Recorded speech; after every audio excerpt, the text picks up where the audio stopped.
On October 22, 1836, Sam Houston became the first president of the Republic of Texas.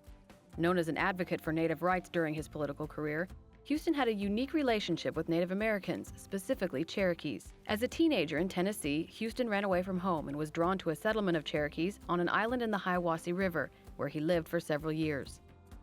There, Houston was adopted by Chief Uluteka, also known as John Jolly, and given the name Colone, or the Raven.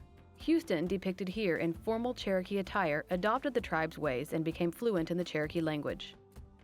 Upon his return to the white world, he became a successful military officer and protege of Andrew Jackson, a relationship for which he has been criticized since Jackson would eventually be behind the Cherokees' forced removal to Indian Territory. Houston served in the U.S. Congress and eventually became the governor of Tennessee. After a scandal in 1829, Houston resigned his office and fled to Indian Territory, current-day Oklahoma, where he was reunited with his adoptive father, Chief Uluteka. During his 3 years in Indian Territory, Houston traveled to Washington, D.C. as a tribal representative and ran a trading post near Fort Gibson.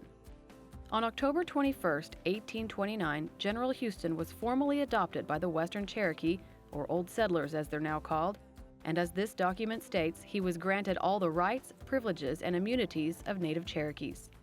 In 1832, Houston switched his focus to Texas, where he moved and ultimately became its governor.